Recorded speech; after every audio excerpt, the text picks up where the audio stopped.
Assalamualaikum warahmatullahi wabarakatuh. Salam sejahtera bagi kita semua. Selamat berjumpa kembali dalam tutorial online Psikologi Belajar Mengajar, materi inisiasi ketiga tentang proses belajar efektif dan efisien, Fakultas Sains dan Teknologi Universitas Terbuka, bersama saya Dwi Meliana Lisawati. Materi inisiasi ketiga tentang proses belajar efektif dan efisien. Cakupan materinya yang pertama pengertian proses belajar efektif dan efisien, 2 faktor penentu keberhasilan proses belajar, 3 cara belajar efektif dan efisien. Indikatornya setelah mempelajari inisiasi ketiga ini, Anda diharapkan secara komprehensif menjelaskan tentang 1. Pengertian proses belajar efektif dan efisien, 2. Faktor penentu keberhasilan proses belajar, 3. Cara belajar efektif dan efisien. Yang pertama kita akan membahas tentang pengertian proses belajar efektif dan efisien. Coba Anda lihat gambar di samping. Dalam proses belajar mengajar, maka diperlukan pengajar dan peserta didik.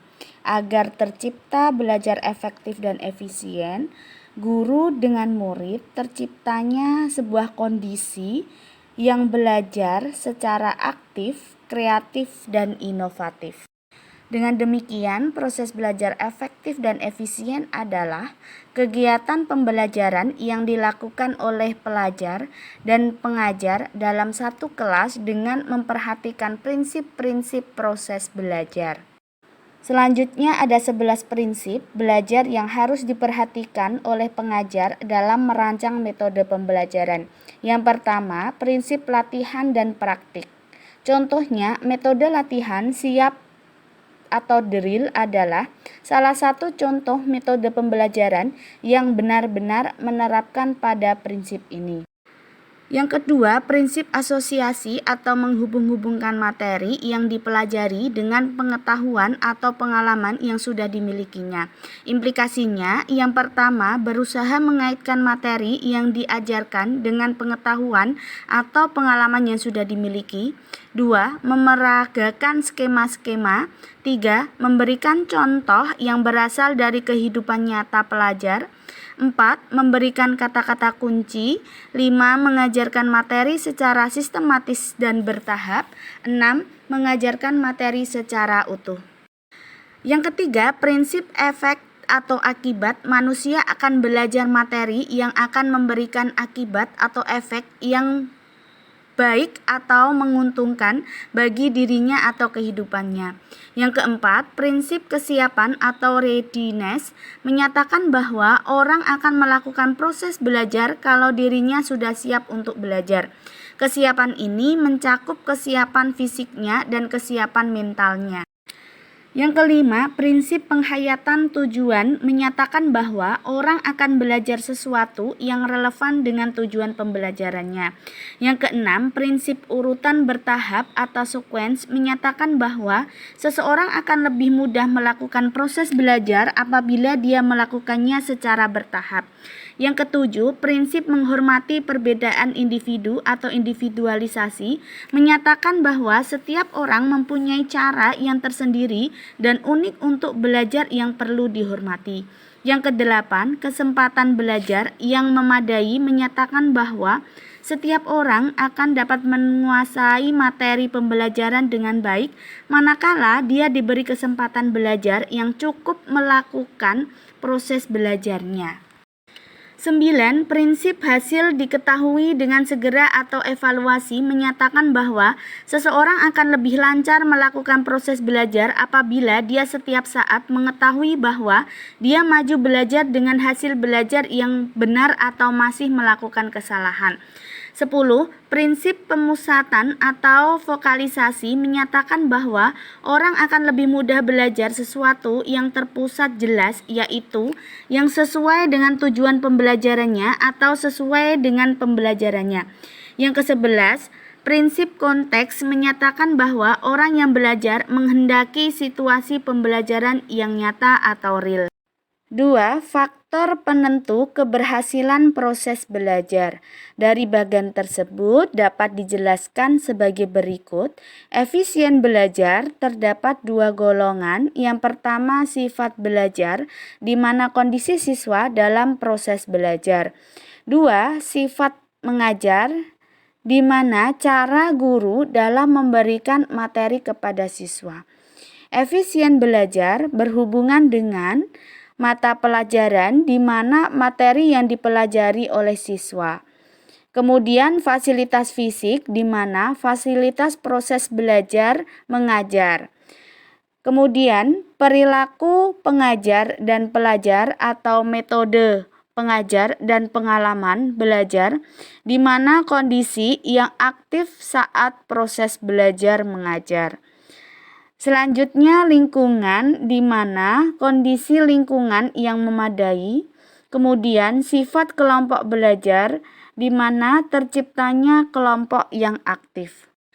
Dari bagian tersebut dapat dijelaskan secara rinci. Yang pertama sifat pelajar. Sifat pelajar yang menentukan efisien belajar adalah bakat, kematangan mental, kematangan fisik, sikap mental, kesehatan, umur, dan jenis kelamin. 2. Sifat pengajar.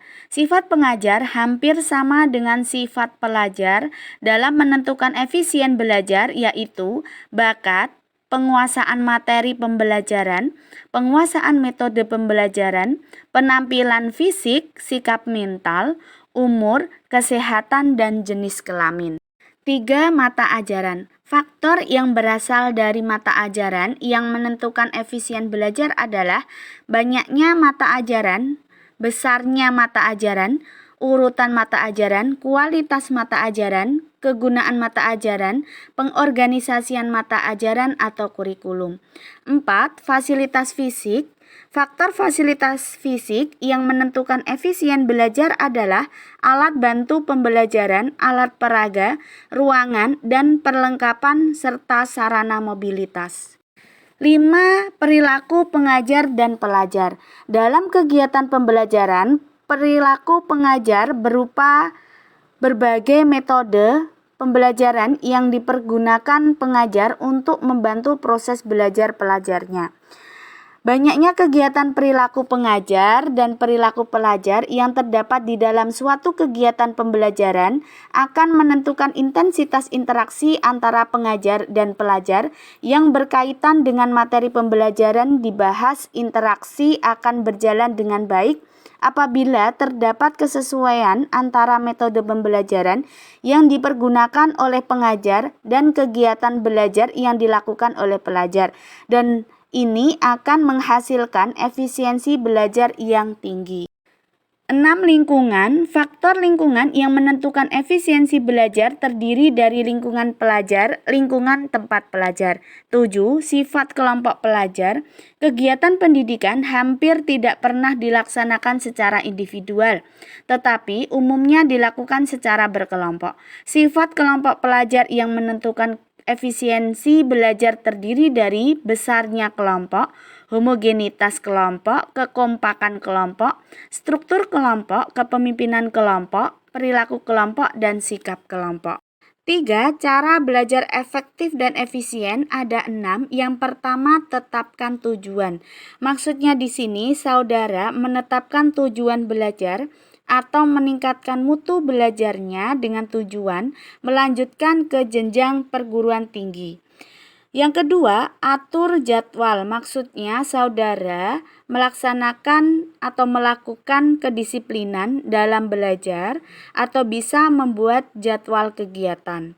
Yang ketiga, buat suasana belajar yang nyaman, di mana tipe seseorang itu berbeda-beda. Ada yang nyaman dalam belajar yang sepi dan ada juga belajar sambil musikan. Yang keempat, membuat ringkasan. Maksudnya di sini saudara bisa membuat ringkasan dengan bahasa saudara sendiri. Yang kelima, pahami bukan menghafal. Maksudnya di sini jika memahami akan ingat selamanya. Namun, jika saudara menghafal, maka akan mudah hilang atau hanya sesaat. Yang keenam, pantang menyerah. Maksudnya di sini saudara ciptakan percaya diri dan tetap yakin bahwa saudara itu pasti bisa. Selanjutnya evaluasi. Untuk evaluasi Anda bisa baca sendiri dan pahami dengan seksama. Selanjutnya daftar pustaka. Untuk referensi utamanya dari Sudianto Patmowiharjo tahun 2019 dalam bukunya BMP Psikologi Belajar Mengajar Tangerang Selatan Universitas Terbuka. Kemudian referensi tambahannya yang pertama dari Tantowi tahun 2010 dalam bukunya Psikologi Pendidikan Jakarta Yayasan Canisius. Yang kedua dari Katarina Triani tahun 2005 dalam bukunya Psikologi Belajar Semarang UPT MKK UNES. Selanjutnya profil media pembelajaran ini saya buat sendiri. Nama saya Dwi Meliana Lisawati. Sekarang saya bekerja sebagai ASN pengajar di SMPN 2 Jekulo, Kabupaten Kudus. Terima kasih. Wassalamualaikum warahmatullahi wabarakatuh.